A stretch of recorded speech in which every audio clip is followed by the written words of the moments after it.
Hello everyone, welcome to my channel. I hope everyone is having a wonderful day. Before starting the video, please go ahead and hit the subscribe button and give this video a like up. Today on The Young and the Restless, Adam and Chelsea talk about how to look forward, Diane and Jack worry about the leak, and Sally tells Billy he's perfect. All products and services featured are independently chosen by editors. However, Soaks.com may receive a commission on orders placed through its retail links, and the retailer may receive certain auditable data for accounting purposes. When Adam brings a muffin along with his coffee to a table in crimson lights, Chelsea can hardly believe it. She thought he'd be full after all the stuffed French toast she'd made them this morning. As they tease each other about cheesecake, Connor texts his parents to say he's planning to stay behind after school to try out for the baseball team. Eager to say how proud he is, Adam starts to type a response when Chelsea stops him to discuss it. She points out their son has never played organized baseball before. Players are notoriously ritualistic and do things repetitively. Adam concedes she's right and admires her maternal instincts. Their son texts again to say he really wants to do it. Connor knows that baseball can create some OCD tendencies, but promises not to spit and to use his tools to handle his anxiety. Plus, there's a cute girl on the team, and he needs an excuse to be around her. Chelsea decides to tell their son to go for it. With Connor, we hit a home run, she declares. As they join hands, Billy arrives and spots them. The parents chat about their son's chances until Billy interrupts. The three of them chat about Connor and his love of sports. Billy offers to ask Johnny and Katie to go to the batting cages with him. As Billy orders coffee, Adam asks him if today is the day he'll be officially launching his attack on Newman Media. The abbot suggests that he's the victim of misinformation. The Newman brags that any challenge he mounts to him is doomed. He's sure this is all about him, and that Billy's hatred of him drives all he does. Admitting he used to think that way, Billy claims he no longer does, and his company will be the antithesis of Newman Media. His new company cares about the truth and will be the source of relevant information. Chelsea begins fidgeting as the men insult each other. Billy declares that he is done with being a victim and being reactive. Unlike Adam, he plans to use his privilege to do good in the world. I've found my voice, and it's an optimistic one, Billy insists. That only makes Adam more sarcastic. Phyllis is the first person he thinks of when he thinks of the power of positivity. Billy accuses him of just looking for a rise, and Chelsea tells the men to stop this. He declares that his company is ready to launch and the sky will be the limit. Adam jokes they can leave that story to Newman Publishing, so they can figure out if it's fact or fantasy. Once Adam walks off to take a call, Billy tells Chelsea that Adam started that. He's sure she's tired of all the bickering and wonders how Adam learned about the company. She assumes the information came from Victor. Billy tells her he's moved on from his vendetta against the Newmans. She's happy to hear that. They discuss her now sharing an address with Adam. He notes they were holding hands when he walked in and then apologizes for crossing the line. When he asks about whether her getting close to Adam, again, is really about Connor, he adds that he doesn't want her to get hurt. They discuss his moving on with Sally. Billy explains that they are good together and having fun. He urges her to be careful with Adam and repeats that his new company has nothing to do with the Newmans. She appreciates that he cares, but she can look after herself. She's made her boundaries very clear with Adam. Returning, Adam asks Billy why he hasn't left. Is there some other area of his life he wants to stick his nose into? Billy insists he only came in to grab coffee and points out that Adam came after him with an axe to grind. Once Billy takes off, Chelsea asks Adam why he had to be so aggressive. Billy started it, he complains. She thinks he's taking this too personally. Adam heard her telling Billy that she was setting boundaries with him. He insists this is none of Billy's business.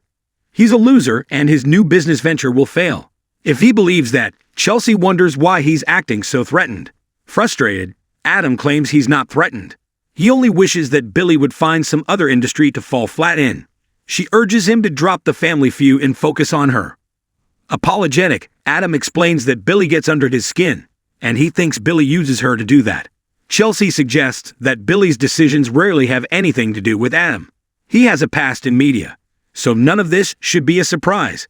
Adam complains that Billy has always hated him for what happened in Baltimore, and that's why he went after Sally. Is that what this is really about? She asks.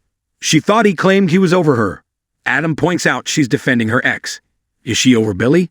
Chelsea hates to see them attacking each other. She cares about Billy just as he does about Sally. If we are going to move forward, we have to stop accusing each other of not moving on, she says. Adam agrees to that, putting his hand on hers. He says he doesn't want old business to distract him from what's new with them. She pulls away her hand and reminds him that none of that is settled. Chelsea believes they have a chance, but have to keep their eye on the ball. As Nikki and Victor settle at a table in the dining room of the athletic club, Jack and Diane enter. Nikki and the Abbotts are civil, and Diane compliments Victor on how well he's recovered from being shot. When Jack explains they are staying at the club due to redecorating at the Abbott manse, Victor assumes they must have been inspired by his renovation of the ranch. Before Jack and his wife can walk away, Victor asks for a word. What delusion inspired you to encourage your idiot brother to compete with Newman Media? He asks. Jack wonders where he gets his information from. Diane suggests that he focus on healing instead of taking shots at her family, lacing his fingers. Victor says he's looking forward to the spectacle of Billy going down in flames while squandering Jack's money. This will be yet another stain on John Abbott's great reputation. That sets Jack to huffing and angrily stroking his tie. Nikki declares that below the belt, and Jack is adamant his father would be proud of the mark that Billy will make on the world. Victor nearly bursts out laughing when Jack suggests that he and Adam must be nervous right now. The Newman is confident that the idiot brother will only sully the family name. Jack and Diane gloat about stealing Glissade away from him. Jack is tired of all the predictions of doom and gloom. Sitting up, the mustache warns that they can work on patching the facade of the house all they want, but soon the entire Abbott house will lie in ruins. Nikki tries to end this conversation, which results in trading barbs with Diane. Jack tries to end it next by proposing that they make a pact. Are you high on pills again? Victor asks. Jack would like the two of them to agree to keep Kyle and Claire out of their battles. Nikki agrees with this, and so does Diane. Victor will have none of this, however, and refuses to leave it to Claire to make a choice. He's determined to protect his family. Jack predicts that this will only drive Claire away, just as his blustering has driven away his other children. I do not want my granddaughter involved with your son. It will end in heartache, Victor declares. Jack and Diane get a table across the room, and she tells her husband how proud she is of him taking the high road. At the moment, he's more worried about his brother than his son. They haven't done a press release, so how does Victor know so much? Mulling over who could have leaked it, she assumes it was Phyllis. He changes the topic to the house, and she reminds him he's supposed to trust her with that. Diane gets that Victor hit a nerve within when he brought up John. Touching his hand, she promises this will all be good for the family. Back at their table, Nikki asks her husband why he's wasting so much energy fighting after he's been reminded of how short life is. He's not going to let Billy Boy make a run at one of his companies. He's confident that Adam will win and Billy's plans are just a pitiful revenge ploy. Nikki only hopes Jack knows what he's doing investing in Billy, but with Phyllis involved, this looks like double trouble. She urges him to take a step back, but he protests that it is not in his nature. Nikki suggests he let Adam handle this. He refuses to let any of his children fight his battles. His wife remains concerned about Claire and how she will be hurt when he goes after the Abbott, reminding him that he made a truce with Jack in the past. What would it take to put a stop to things before they go too far this time? As Sally walks into the foyer, she gets a call from Billy. He'd love for her to come over since he wants to run his PR statement by her. The launch for Abbott Communications has been leaked, and he needs to get something out before Adam can. At home, Billy sighs and calls Phyllis. Getting voicemail, he leaves a message, telling her they have a problem and he could use her help. He wishes he knew where she was, and so does her family. He urges her to call the people who love her, and then him. Jack arrives moments later and surprises him. He thanks his brother for cocktails, and warns him that he ran into Victor, and he's heard all about the new company. Billy explains he had a run-in with Adam too.